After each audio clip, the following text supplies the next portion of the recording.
Ouais, j'apprécie beaucoup Manel Cap et on n'a pas souvent l'occasion d'en parler. Et on n'aura peut-être plus trop l'occasion d'en parler parce qu'il a fait quand même un peu un faux départ à l'UFC.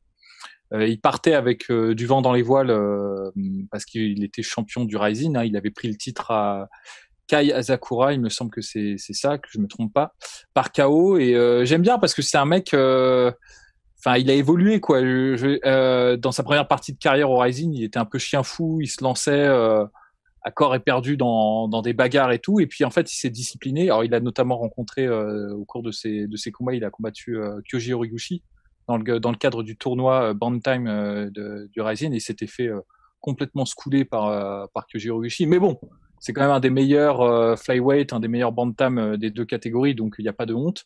Et après, il s'était rediscipliné, il avait mis un peu plus de technique dans son jeu et il avait réussi à vaincre Kai Asakura qui lui-même avait fait tomber Kyoji Horiguchi. C'est comme ça qu'il était devenu champion en fait du Rising.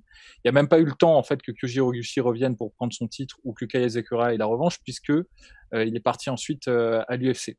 À l'UFC, ça s'est pas super bien passé. Je pense que là, il a trop corrigé en fait son tir de combattant chien fou. Il s'est trop discipliné pour le coup.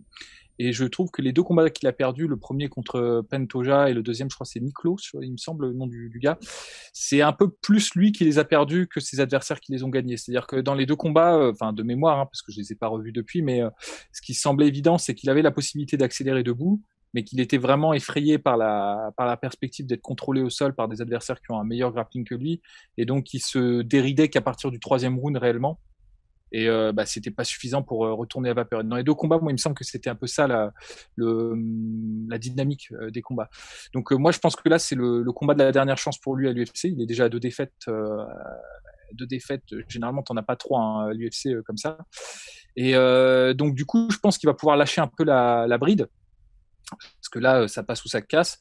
Et en plus de ça, Ode Osborne, bon, c'est un mec qui est c'est un peu un slugger, il a du pouvoir de KO et tout, mais il n'a pas le niveau de Pantoja. Il n'a pas la menace en grappling de Pantoja ou de Niklo. Donc, je pense que là, on va avoir droit à une belle bagarre. Donc, c'est ça qui est intéressant là-dedans. Moi, j'ai envie de revoir du prime Manel Cap, là, pour le coup.